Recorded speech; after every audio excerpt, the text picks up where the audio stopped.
এই সফরে উনি মালয়েশিয়ার প্রধানমন্ত্রী, ওয়ার্ল্ড ইকোনমিক ফোরামের সিইও এবং চীনের প্রধানমন্ত্রীর সঙ্গে একান্তে কথা বলেছেন। এই পর্যায়ের সফরগুলি কিন্তু পার্সোনাল কেমিস্ট্রি বিল্ড করার জন্য ব্যবহৃত হয় এবং আপনারা দেখলেন কি চমৎকারভাবে এই পার্সোনাল কেমিস্ট্রি তৈরি হয়েছে। আপনারা দেখেছেন সম্ভবত একটা ভিডিও পোস্ট করা হয়েছে যেটার নাম হচ্ছে আমার বন্ধু মহাজাদু জানে। এরকমটি আমরা আগে কখনো দেখিনি। আপনি তাতেই বুঝবেন, ছবিগুলো দেখলেই বুঝবেন যে দুজনের ভিতরে যে মেলবন্ধন সেটা কতটা প্রগাঢ়, সেটা কত গভীর। হ্যাঁ, এবং এটা হচ্ছে আমাদের অগ্রযাত্রার একটা বড় স্বাক্ষর। আমরা যে এগিয়ে যাব, দুই নেতা তারা যে আমাদের দ্বিপাক্ষিক সপক্ষে দাঁড়িয়ে এটাকে সামনে এগিয়ে নিয়ে যাবেন। ওই ভিডিওতে আপনি তার পরিচয় পেয়েছেন। বলে না, একটা ছবি হাজারটা স্টোরি বলে, এখানে ওই ছবিটা লক্ষ স্টোরি বলেছে।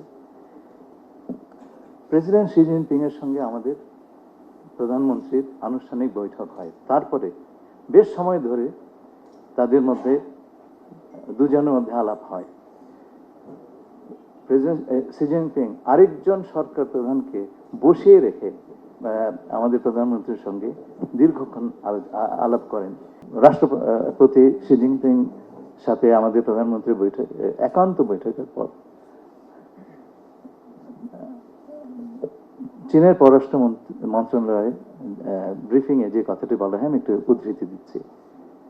President Xi Jinping noted that China has all along attached great importance to the development of China-Bangladesh relations and stayed true to the policy of good neighborliness and friendship toward all the people of Bangladesh.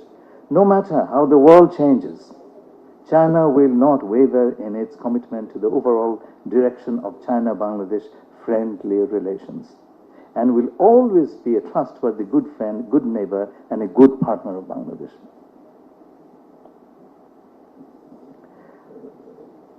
আমি সংক্ষেপে এই তিনটি সফরের উল্লেখযোগ্য অর্জন সম্পর্কে আপনাদেরকে বলবো। এর বাইরেও আমরা কাজ করেছি। আমাদের মাননীয় প্রধানমন্ত্রীর পররাষ্ট্র উপদেষ্টা সে দেশের রাজনৈতিক নেতৃবৃন্দের সঙ্গে বৈঠক করেছেন এবং টেমওয়ে সই করেছেন। আমাদের বিডার চেয়ারম্যান, তিনি ইনভেস্টমেন্ট সামিট খুব সাকসেসফুল অর্গানাইজ করেছিলেন, সেই সম্পর্কে বলবেন। এবং আমাদের দুজন টেরিটোরিয়াল ডিজি, ডিরেক্টর জেনারেল এই আমাদের এই সফর সম্পর্কে আউটকাম নিয়ে বিস্তৃত বলবেন আপনাদেরকে। আমি শুধু তিনটি সফরের উল্লেখযোগ্য অর্জনগুলি বলছি। মালয়েশিয়ার ব্যাপারে দুই দেশের মাননীয় প্রধানমন্ত্রীর উপস্থিতিতে সংস্কৃতি বিষয়ে একটি সমঝোতা স্মারক এবং সন্ত্রাসবাদ প্রতিরোধে সক্ষমতা বৃদ্ধি ও বিনিয়োগ সম্প্রসারণ বিষয়ে মন্ত্রী পর্যায়ে দুটো নোট বিনিময় করা হয়।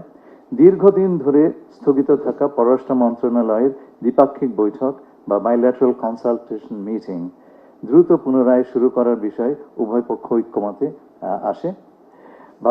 বাংলাদেশ মালয়েশিয়া মুক্ত বাণিজ্য চুক্তি বা ফ্রি ট্রেড এগ্রিমেন্ট আলোচনা দ্রুত শুরু এবং 2027 সালের মধ্যে একটি পারস্পরিকভাবে লাভজনক সমন্বিত ও ভবিষ্যৎ মুক্তি চুক্তি সম্পাদনের লক্ষ্যে অগ্রসর হওয়ার অঙ্গীকার ব্যক্ত করা হয়েছে।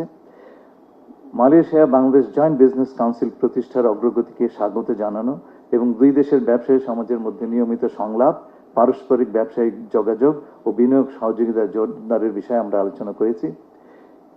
শ্রম সহযোগিতার বিষয়ে নিরাপদ, নিয়মিত ও স্বচ্ছ অভিবাসনের অঙ্গীকার দুই পক্ষ পুনর্ব্যক্ত করেছে এবং বাংলাদেশি কর্মী নিয়োগ পুনরায় শুরু, দক্ষ কর্মী প্রেরণ এবং অনিয়মিত শ্রমিকদের বৈধকরণ বিষয়গুলি, বিশেষ করে 8,000 শ্রমিকের কর্মে যোগদানের বিষয়টি মালয়েশিয়ার প্রধানমন্ত্রী আশ্বাস দিয়েছেন। এই বিষয়ে আমাদের ডিরেক্টর জেনারেল বিস্তৃত বলবেন। এছাড়া মালয়েশিয়া অবস্থিত এবং নিয়োগ প্রাপ্ত কর্মীদের কল্যাণ এবং নিরাপত্তা নিশ্চিতকরণ ও নিয়োগ ব্যয় হ্রাসের বিষয়ে উভয় পক্ষের ঐক্যমত হয়েছে। শ্রম সহযোগিতা বিষয়ক জয়েন্ট ওয়ার্কিং গ্রুপ এর মাধ্যমে বিদ্যমান সমঝোতা স্মারক বা মেমোরেন্ডাম অফ আন্ডারস্ট্যান্ডিং এর মূল্যায়ন এবং বর্তমান প্রয়োজনের আলোকে নতুন হালনাগাদ মেমোরেন্ডাম অফ আন্ডারস্ট্যান্ডিং প্রণয়নের বিষয়ে আমরা একমত হয়েছি।